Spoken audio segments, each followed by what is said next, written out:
My name is Jock Houghton and I'm from 4c.com. Welcome to my Thinking English YouTube channel and welcome also to AEA, Advanced English Acquisition.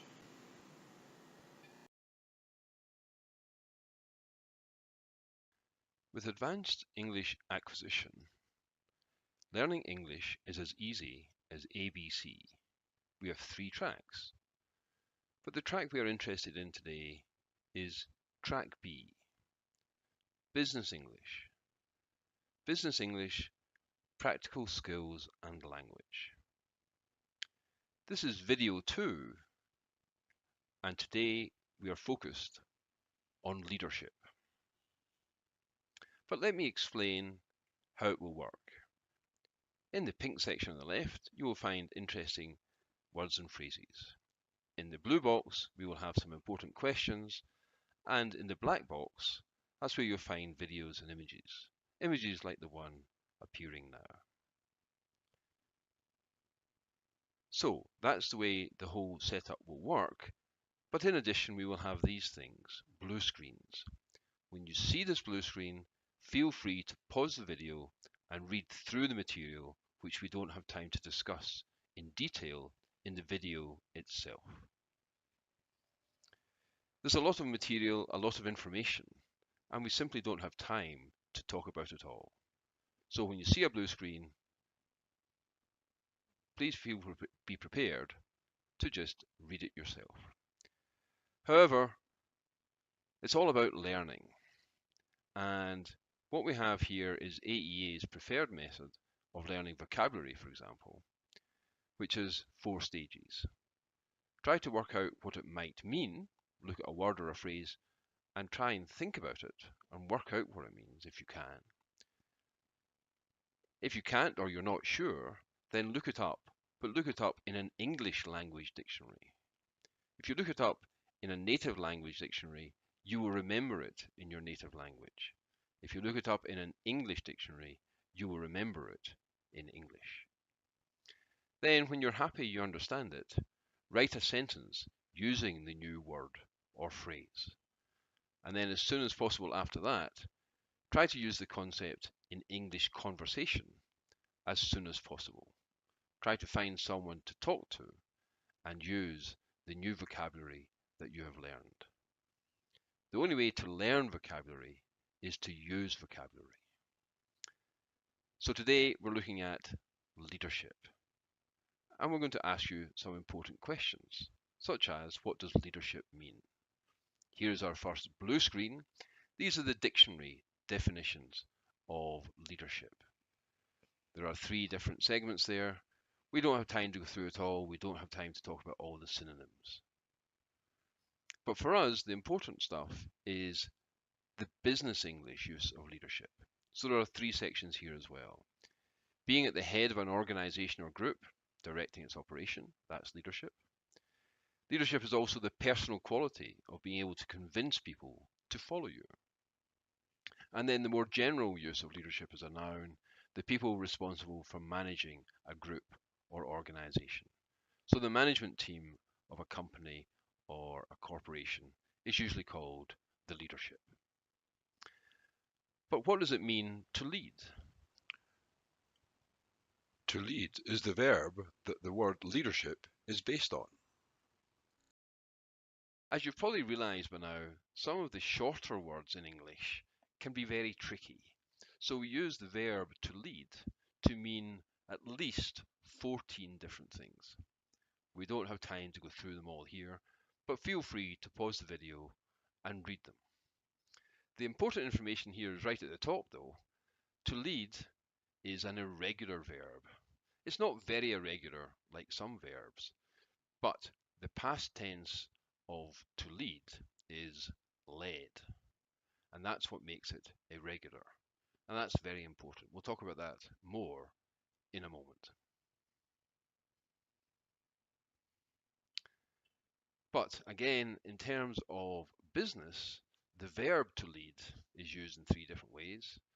It means to be the boss of a company, organization, division, department, team, or group. In fact, we call them quite often the team lead as a noun. But the second way we use the verb to lead is to talk about a company being the biggest or most advanced operator in a particular industry or sector. Google, for example, leads the search engine sector. The third one is to be responsible for significant new technology, to have a technology lead.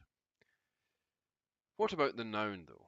Well, once again, and I think this is pure coincidence, there are 14 different meanings for the noun a lead. We're not going to go through them.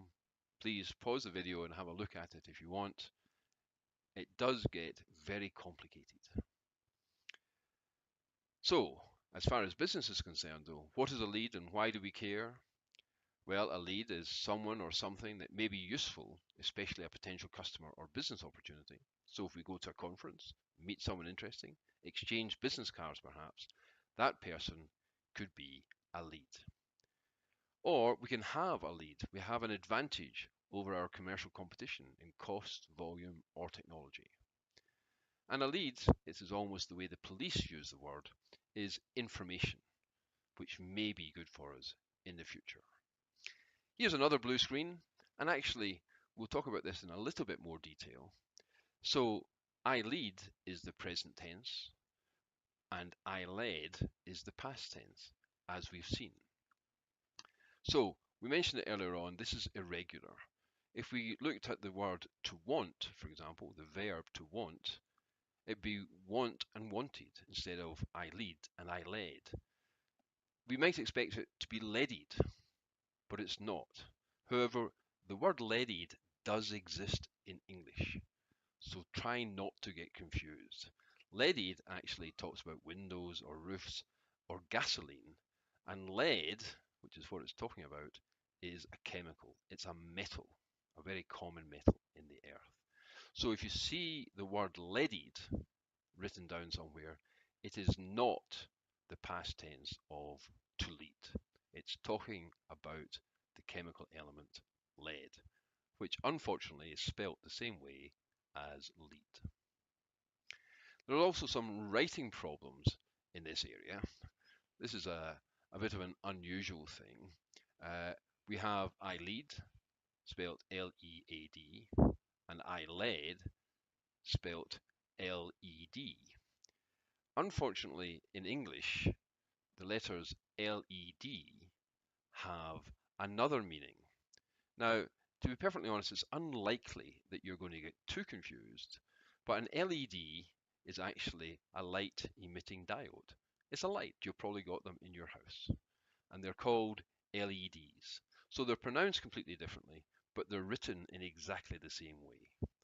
Fortunately, light emitting diode, LED, is usually written in capitals, so it will hopefully stand out. If you see LED in capitals in a document somewhere, it's probably talking about a light.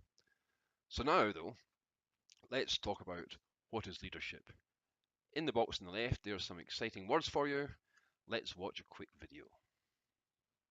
What is leadership? For me, the answer to that question is very easy. Leadership is that quality which makes other people happy to follow you. But then, of course, we must try to analyze this idea, to try to find out why people are happy to follow such leaders. This, inevitably, is much more complicated. The first thing to consider is that leadership is not easy. It is not for the faint-hearted. That, therefore, excludes a lot of people, because it means that a true leader must be brave. Bravery is an attribute that many people want to follow, though they may find it difficult. Part of what a leader does is help other people to feel brave, or at least more confident. Leadership is also about having vision. It is about seeing far ahead. It is about anticipating the changes that will come in society, in technology, in your specialist field of work. And it is about pushing others to be ready to meet that future. Leadership is also about communication. It is about communicating with simplicity, clarity, purpose, and impact. Clear, concise, compelling communication. The 4 C's, which is the name of our website. A good measure of success in leadership is determined by the ability to handle public speaking well. Charisma, conviction, competence, and credibility all go a long way in helping people to understand your vision and in persuading them to follow you towards the future which you can bring about. Leadership is not about predicting the future, it is about creating the future. Leadership is about decision making. A leader must be well aware that every decision has consequences, and so must be prepared to gather information, take input from as many sources as possible, weigh all the possible outcomes of a decision, and then proceed with firmness, resolve, and determination. Leadership is about earning respect and loyalty, and gaining commitment, as well as delivering commitment. This is one of the key characteristics of a leader. They inspire all around them to share their vision and to work hard to make that vision come true. Leadership is about managing power and visibility. Both power and fame can easily lead to corruption, which is why we have so much oversight in business. A leader who surrounds himself with yes men is ultimately doomed to failure. A true leader seeks input from all sources and works hard at understanding the viewpoints of all, high and low, especially including those who disagree with them. A leader is one who can listen sympathetically and empathetically to people all around, and one who can understand what is not being said as well as what is actually being said. Leadership is about knowing your strengths. Someone who leads should keep polishing their strengths and strive to recognize and improve their weaknesses. Without confidence in their own strengths, leaders cannot effectively influence and inspire others. And finally, leadership is also about calmness. A leader demands performance, but must also understand that individuals and organizations are imperfect. And rather than reacting with anger to underperformance, the true leader uses it as a learning experience for all involved to improve things for the future. New leaders often find it difficult to cope with their newfound importance and power. But again, true leaders recognize this problem and work to ensure that they are in control of themselves at least as much as they are in control of others. Let me finish by repeating that leadership is not easy. It is all too easy to criticize leaders, but this is usually because of a perceived disconnect between the vision and grassroots reality. This can be explained, however, because above all, leadership is about communication. Clear, concise, compelling communication. So that was, I promise you, a very brief overview of leadership. A look at what it takes to be a leader. Part of it we said was communication, clear, concise, compelling communication, which is where our website comes from. But now let's look at the question, can we improve our leadership abilities? Some people are born leaders. Some become leaders because they have to, because they are driven by success. You can learn to be a good leader, but great leaders are born with the drive, passion, and determination it takes. Leadership means huge responsibility and a lot of hard work. So, the question is, can we improve our leadership abilities? The answer is, of course, yes. But it's not that simple, and it's not that easy. Some people are born leaders.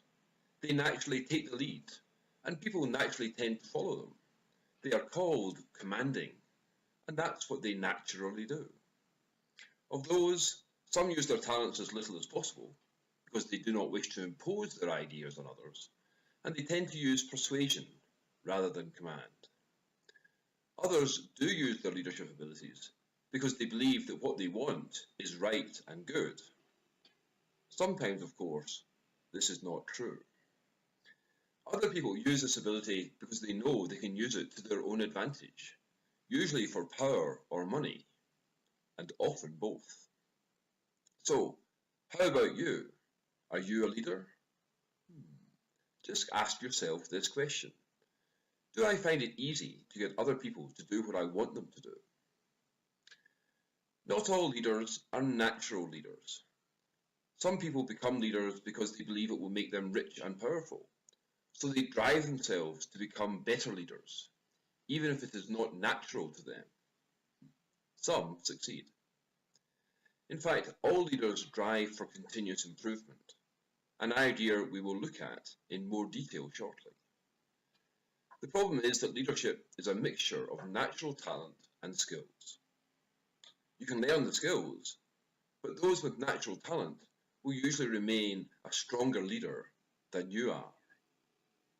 Leadership, in business as in politics, is always a competition, a battle for power and influence.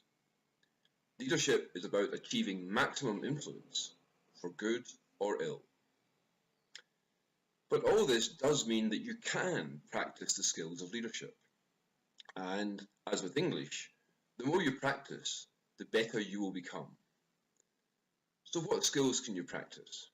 Well, here are a few. Practice thinking big.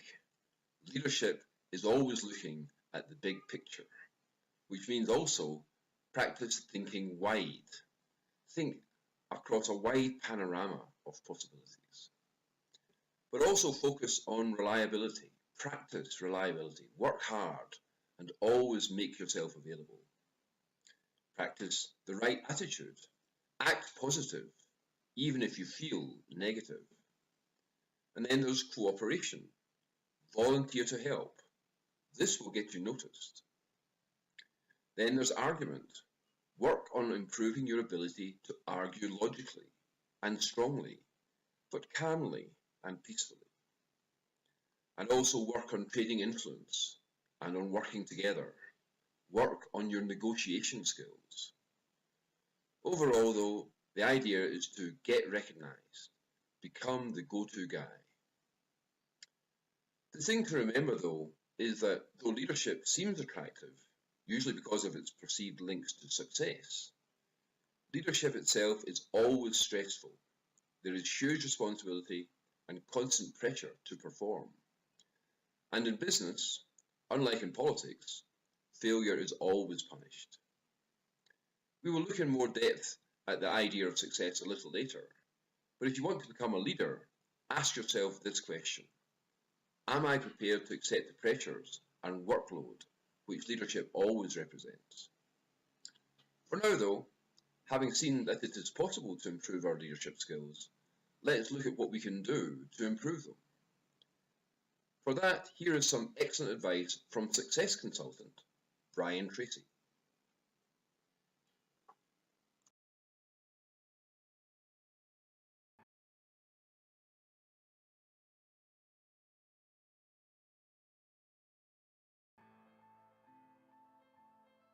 Leaders never stop growing and developing.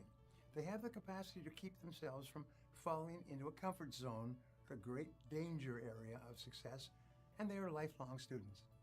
All leadership qualities can be learned.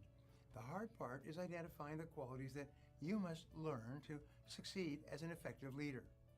Follow these steps today to find out how to improve your leadership skills. First, you must always learn and improve. Never be satisfied. A key to developing leadership qualities is to read, study, and take courses. All leaders are readers. Even though they are swamped with work, they never stop reading business books and magazines, attending conferences, getting into discussions, and learning what is going on. Next, identify what leadership qualities you might be missing and learn them. Can you identify any qualities of effective leadership that you may be missing? It may be a hard thing to do, but the great thing about doing this is that when you know what qualities you are missing, you can work to improve these things about yourself. People will be born with certain leadership qualities, but missing others. Most great leaders became great because they identified the leadership qualities that they were missing and then deliberately set out to acquire those skills. As you're working to make yourself better, remember these 3 rules of becoming a better leader. The first rule is that it doesn't matter where you're coming from, it only matters where you're going. Don't worry about any past opportunities that you may have missed or any mistakes that you may have made because of a weakness. That's all past. It is the future that counts. Just because you haven't been a leader before doesn't mean that you can't become one in the future. The second rule is that if you want your life to get better, you must get better. If you want to be an effective leader, then you need to develop your leadership qualities. Work on developing any quality that you think you need, whether it is integrity or patience or delegation, until you have perfected it, and then move on and practice another. The third rule is that you can learn anything that you want to learn. You can become anything that you want to become. Leaders know what they want and then set out about making it happen. Effective leaders are always looking to improve themselves. In 4 basic steps, you can begin to improve and become a better leader right now. First, do more of certain things. Do more of those things that are of greater value to you and more important to achieving results as a leader. Resolve today to do more reading or to work on improving on the leadership qualities you may be missing. Second is do less of certain things. At the same time, you must deliberately decide to reduce the amount of time you spend on certain activities that impede your success as a leader or that don't help you move ahead faster. Third, start to do those things that you aren't doing today and that you need to be doing for the future. What are the skills and competencies or knowledge that you need in order to become a better leader? Identify them and then write them down. How can you go about learning these qualities? And fourth, stop doing certain things altogether. There may be many activities that are no longer relevant to your goals as a leader. Step back and evaluate all of your activities from the perspectives of what you are trying to achieve. You may find that what was once important is no longer important at all and should no longer take up any of your time. Before we wrap up, I'd like to leave you with a thought to share with your friends and followers. Leadership is more who you are than what you do. So, some excellent advice there from Brian Tracy. I recommend you visit his fascinating website.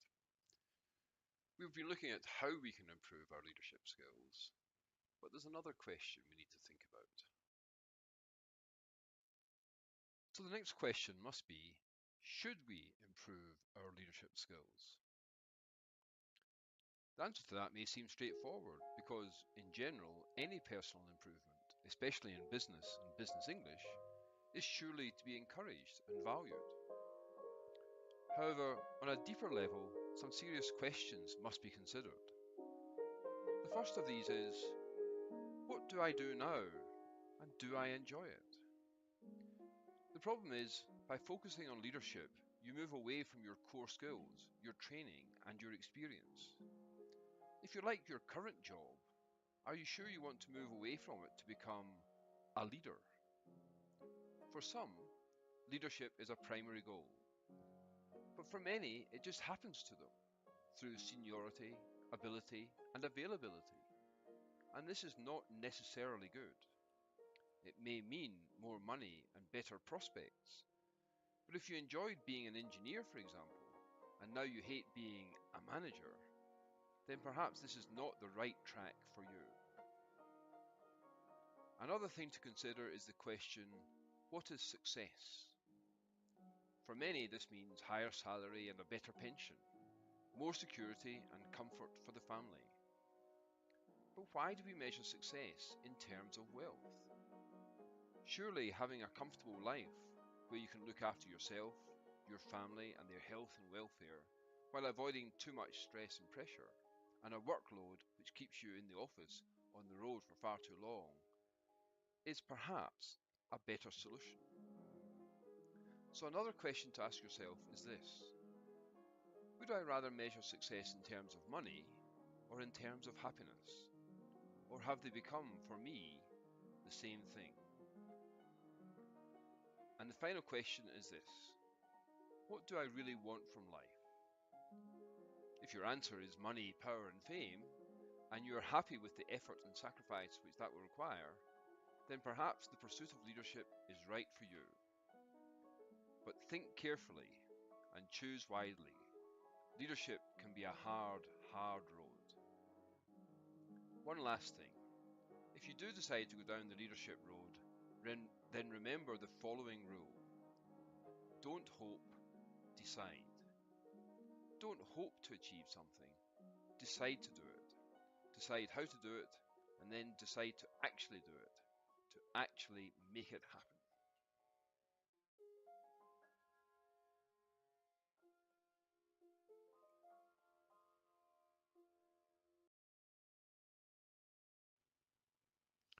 It's up to you, of course, to decide whether you have the skills and aptitude to become a leader.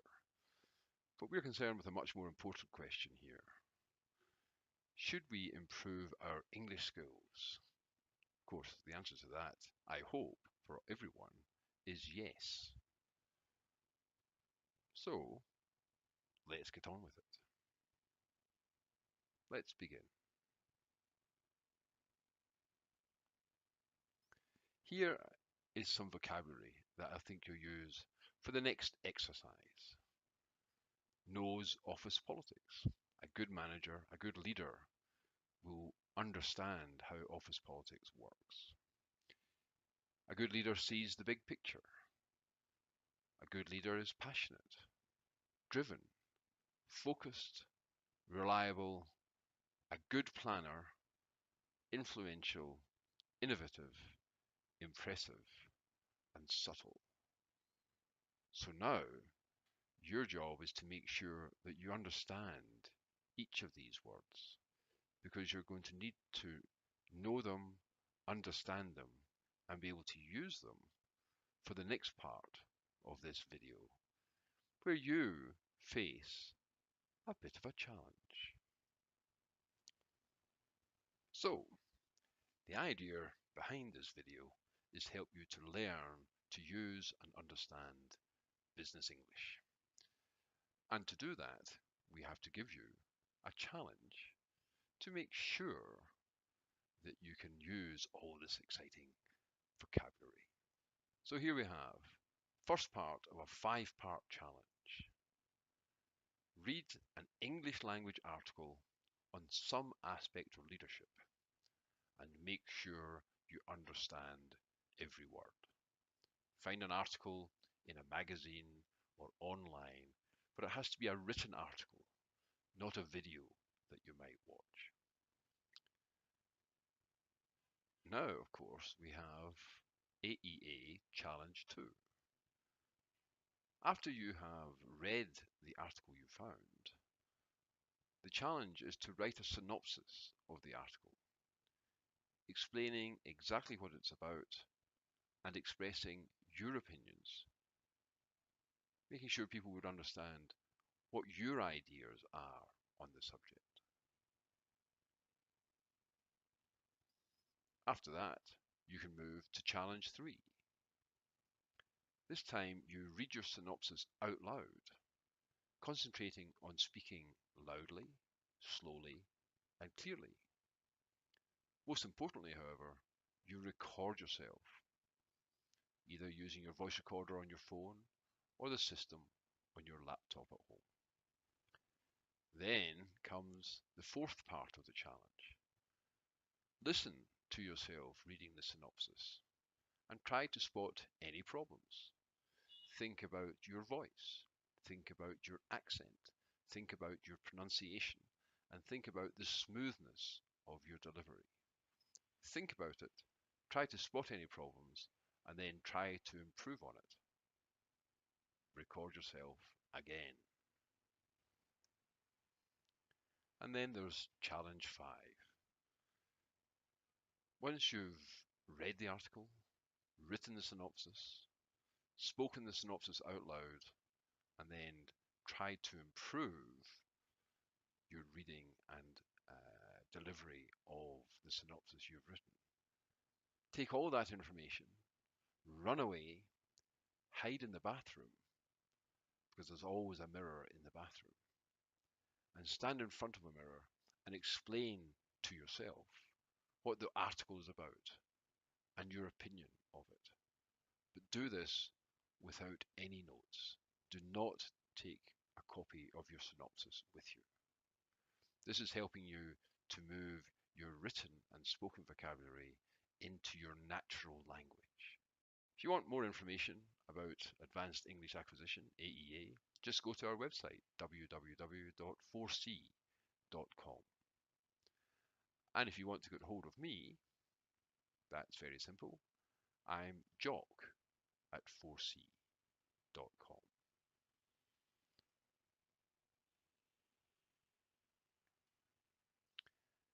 This information is all about AEA, Advanced English Acquisition, and you can catch it all on the YouTube channel, Thinking English.